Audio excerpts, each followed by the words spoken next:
bank, make money, you'll be the richest man in the world. No one will be able to kill you or do anything. Nothing bad will ever happen to you. You know everything, right? You know the future.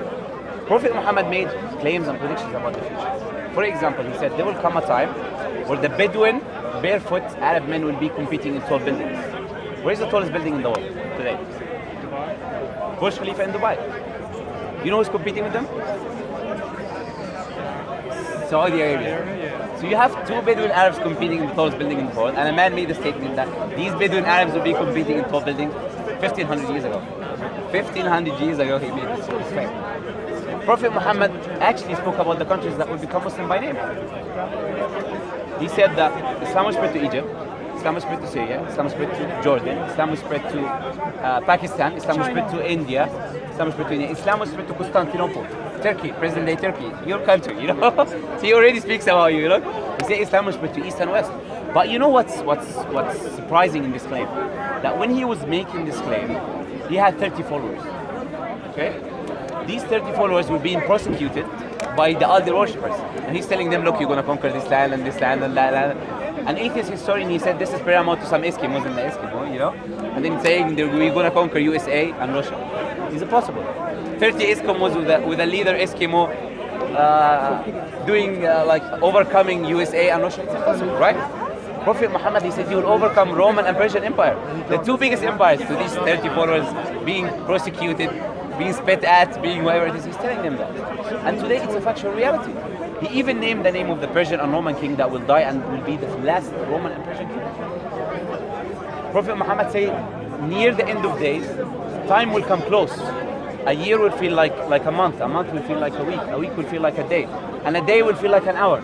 The hour will be like a burning leaf you burn it. Do you feel this reality today?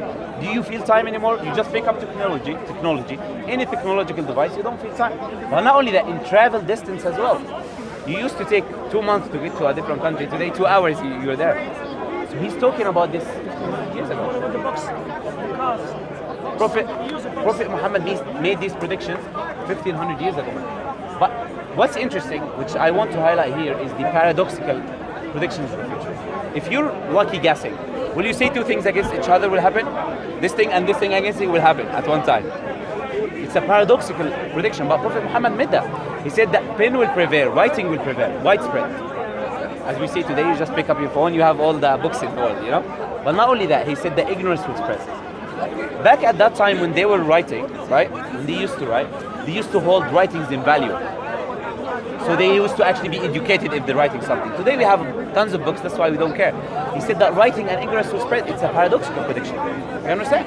But not only that, he said that nations will gather upon you and they will prosecute you. Do we see that today? China, Rohingya, Syria, Iraq. But a companion asked him a smart question. He told him, it's an obvious question. He told him, will we be few in number? Will we be few in number? Because if you're being prosecuted, you're a minority, obviously, right? He said, no, you'll be like the sea. But you love this life and you hate the afterlife. You don't want to bother them with the life if you can. Sorry. But he said, this is a paradoxical prediction. Do you know why? Because he said that you will be a majority but being prosecuted. As a majority, you're not prosecuted, right? You prosecute the minority. But it's a paradoxical prediction. He said that Islam will spread to every house. But he said that immorality will spread. People will be mating like dogs in the street. It's a fact, you know? But I want you to look at this. Why is this a paradoxical prediction? Islam teaches morality. If it spreads, there should be morality, not people mating like dogs in the street, obviously, you know? He made these paradoxical predictions. All of that I'm talking about 1500 years ago. Today, you're just hearing things happening today. This is 1500 years ago. He said that usury and interest, will widespread, that even if you try to avoid it, it will still hit you. The dust of it will hit you. So you will use money that has been through interest, whether you use it or not. You will use a money that someone had done interest with somewhere. All the banks in the world, almost all of them are interest-based banks. But at his time, they were using gold and silver. So there was no concept of this kind of majority of interest. How would he know this kind of thing? Is it possible for him to know this kind of thing without a divine intervention? But you know what I'm giving you is this bit of what he said, literally this bit. The Quran also is a book that talks about things that we're still learning today. So the Quran correlates with every science of every day and age. So it's always correlating with science. Science changes every day, and Quran is always correlating with that change. So what we understood is in the past, the Quran correlates with it. What we understand now, the Quran correlates with it. What we understand in the future, the Quran will correlate with it. You understand? So today we have an understanding that the universe is expanding. The Quran mentions that we have built this heavens with power and we're expanding. Why are we expanding? This universe that is being... Do you know how... We just learned this kind of thing, you know? Well, not only that, the Quran mentions facts like the earth being round, like when two seas meet, there is a barrier between them, they don't mix, there is different density, salinity. The Quran speaks about embryology. Embryologist development in your mother's womb. There is no telescope, microscope, there is no equipment. Can he know that? Is it possible? Specific description. A scientist by the name of Keith Moore, he's a Christian scientist, he said this book has to be from God. I'm an embryologist, I'm a Christian. No one can know this information. I just have a microscope I can see now. But at that time, how would you know? The Quran mentions that the mountains are pigs. So a pig, when you have a tent, is the biggest part is down, the small part is up, right? The only reason you know these kind of things is because we have X-ray vision. We can see tectonic plates today colliding with each other. A big part is up, the biggest part of the mountain is actually down. So how will Prophet Muhammad, without any equipment, without X-ray vision, know these kind of things? It has to be divine intervention. We believe the Quran is verbatim the words of Allah subhanahu wa ta'ala, verbatim the words of the Creator. Do you guys think it's possible for him to know all of these kind of things without divine intervention? Is it possible, humanly? So when we as Muslims, we don't only look, what I did here in this discussion, that show you that how these religions are not illogical. And Islam is logical, but not only that. I didn't tell you accept Islam because Islam is the logical religion. That's not enough. I had to give you evidence that it's actually coming from Hyde, which is what I provided to you. So why would any person reject that? If you have an afterlife of eternally blessing heaven, you have all this evidence that this is true, why would you reject it? You know? Do you guys like to become Muslims? Do you know how you become a Muslim? Do you know how you become a Muslim? Do you know how you become a Muslim? I surrender to the will of Allah. How do you do it? There is no baptism, by the way. There is no water.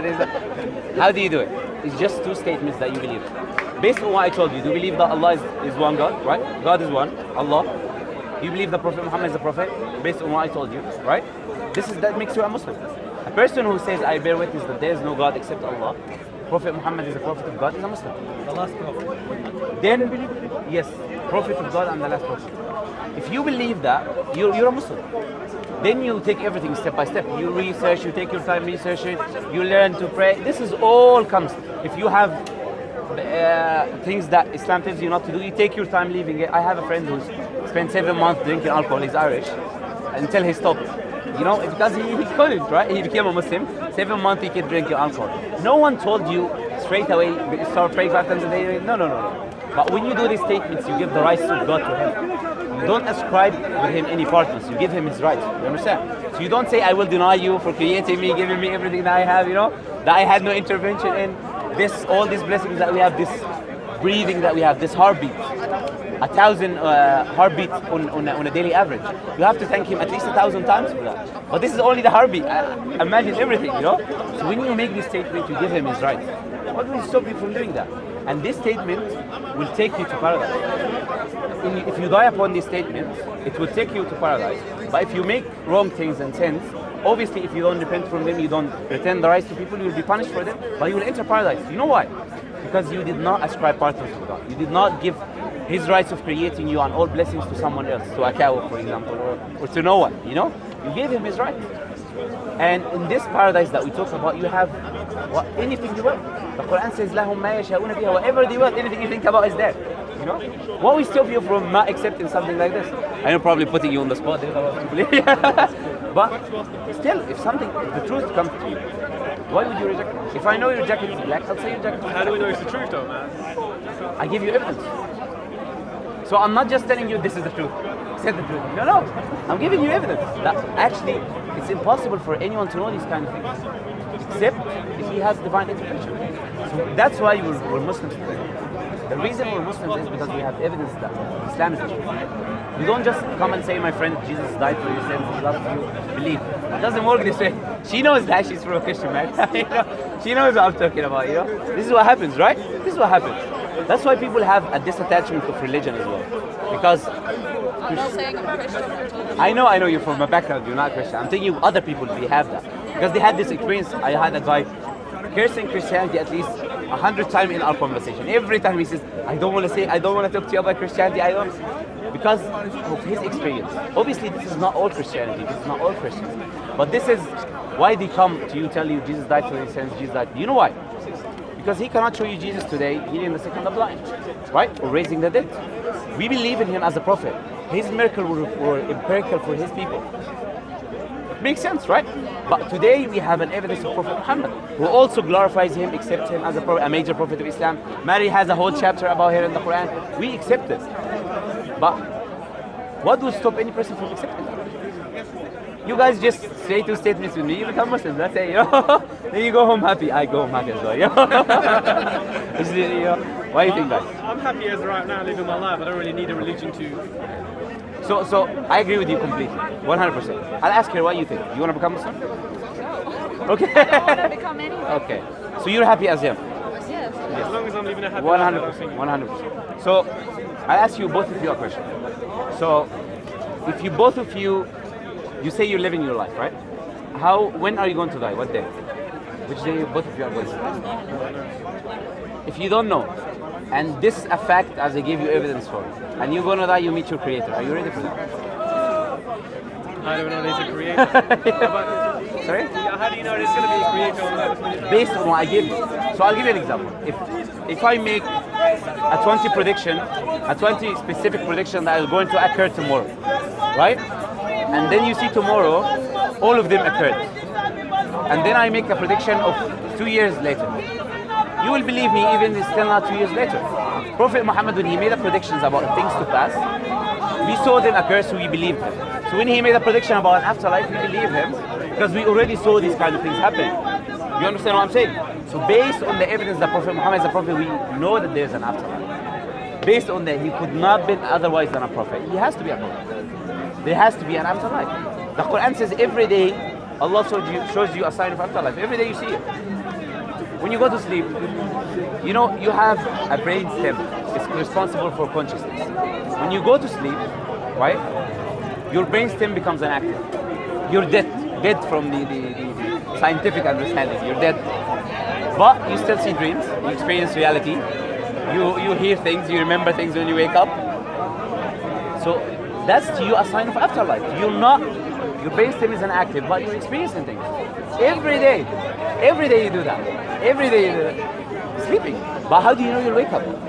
How do you know some people sleep, they don't wake up, right? Their brain stem does not depolarize. They just stops and they sleep, they die. So the Quran says he's the one who returns your souls back to you. So he takes it by the night, he returns it back to you. So this shows us here that this Quran is not just making statements, it's giving you evidence.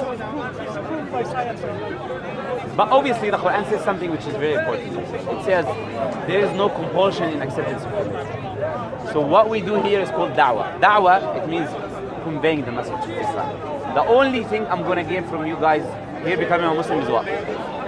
Nothing in this life. I'm not going to gain anything, So why am I trying to make you become Muslim or tell you to become Muslim? Because it's good for you guys. I'm going to gain something in the afterlife because I know that there's an afterlife. Because if I don't believe that there's an afterlife, will I be here giving you this? If I don't have an evidence that the afterlife exists, will I be here trying to gain something in there that doesn't exist already? I'll be in a club or somewhere. So, yeah. He said basically, me, when I read the Quran, it mentions that after life, there would be paradise and hellfire. In the hellfire, everyone would be skin burned. Allah, what will happen? He will renew the skin. Scientifically, why is the reason the skin needs to be renewed? Scientifically, why the skin is quite important in hellfire to be renewed. Are you familiar with the pain receptor? You heard of this pain receptor? Basically, this scheme. Okay? If I give you an example, if someone is burned at first degree, basically, scientifically, he will feel the pain.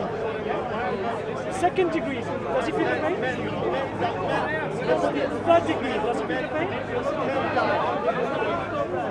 Why? Because all the skin Pain are receptors completely are burned. Even the pain, the cells in the tissue linked to the brain is burned completely. So you can put you will not feel the pain again. I'll give you an example. When a person when a person cannot feel his legs, right? He's on a wheelchair. Even if you hit him on his leg, he doesn't feel pain, right? Because there is no connection between his brain and his legs, basically. So even if you hit him on his leg, he will not feel any pain because the pain receptors are not there. You understand what I'm trying to say? So, to both of you guys, let me ask you a question. What would make you not follow Islam? Even because it's a reality, not because it's you're happy living your life today. You can be happy living your life today, but know that there is a reality afterward.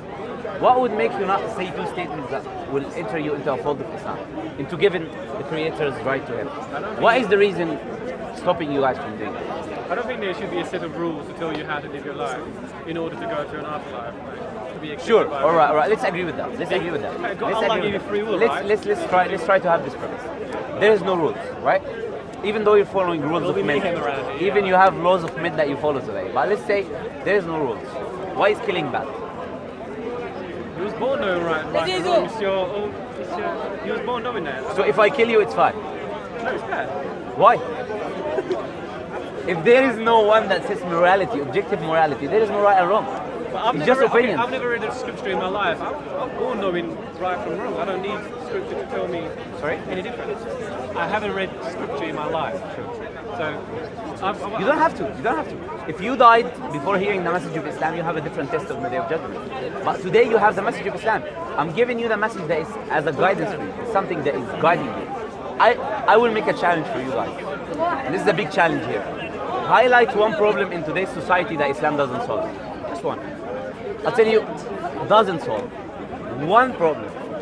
Just one. Because Islam claims to be the guidance for mankind. Sorry? science problem. What do you mean by science problem? I mean a society problem that Islam doesn't solve. Islam is not science. No, he misunderstood. He misunderstood my. You misunderstood the question. Repeat the question. Can I repeat the question for you? I'll repeat the question. Science. This is society. We have a lot of problems in society, right? I want one problem in society that Islam doesn't solve. Doesn't have a methodology of solving. Doesn't have a methodology of solving it already. If we apply, we solve. One thing. Politics. 100%. We all unite under one leader in Islam. This leader is chosen by who? The people who are experts in every field. Expert in science, expert in every field. In medicine, in religion, in everything. These people gather and they choose a certain leader who... In an Islamic state, Okay, yes. cool. What about... But here we're living in a non-Islamic state, so it can be a non-Muslim leader. But Islam solves, it gives you a system to solve that. Which is basically uniting under one leader. There is no politics there. Another thing. What about Turkey? Turkey, 99.9% Muslim, right? I don't know the percentage. You might know, you're from there. Yeah, so what about the leader that's there right now? That's looking Erdogan. up. Erdogan, yeah. So you agree with his... I don't agree with any Muslim leader completely. What I say is there is no Muslim leader today who follows Islam completely, and none of them claim that. Even Saudi Arabia, they don't claim that they're implementing Islam. That's why we have societal problems there. If this is why you're going to mention, the reason we have is because they're not applying the system. But I'm going to give you now the evidence in any problem you give me that there is a solution for it. Let me highlight some problems, right? There's a lot of problems. I don't see how you guys can. There's a lot of problems. We're all problems here, you know. So look, I'll give you some. Alcohol, gambling. Thank you. Islam says no point of alcohol is allowed. Thank you. Gambling is not permissible in Islam. You cannot gamble. More problems, please. 100% you cannot kill innocent people in Islam. 100%. Done. Homosexuality. Homosexuality. 100%. This is the point of what we're talking about here. Of God saying, setting what's right and what's wrong. Right? God sets what's right and what's wrong. Whether homosexuality is right or homosexuality is wrong. But I'm talking about societal problem, not individuals. So I'll give you some examples. Poverty is a big problem in the society. Now I'm highlighting serious problems, right? Poverty, you have racism, right? These are big problems in society that we have today. But Islam solves all of them. Interest and usury. Interest and usury, Islam solves all of them. I'll give you the example. Poverty in the world, right? Islam has 5 pillars, right? One of the 5 pillars of Islam is zakat. Zakat is a 2.5% that you give every year from your wealth if you're a wealthy person. So I want you to imagine Bill Gates, the owner of Amazon, just these 2 people, every year giving 2.5%. You will have no one. Why are the children starving? Because we're not applying Islam. Thank you. Now this is what I'm saying. Africa, I'll ask you a question. If we're applying Islam in Africa, and we're given, the poorest continent in the world. And they're still if we're starving. applying, we try to send them. Most of them are Muslims. We try to send them help. We make water places for them so they can drink, etc. But what I'm Still starving. yes, 100%. Do you know why? Because we're not applying Islam. Not Muslims only, but non-Muslims as well. So if there is no people who are taking all the wealth, they will not be poverty. In one of the Islamic states, actually, I'll give you historical fact. In one of the Islamic states, at the Umar ibn Abdul Aziz time, this is his name. His name is Umar ibn Abdul Aziz. At his time, they used to go to the person on the street, the poor person, give him money. He said, "You're late. Someone came gave me money. I don't need any more money." I want you to imagine a world like this. Why? Because Islam has been implemented. People were doing the zakat. Every wealthy person was given. So you will never have poverty in the world.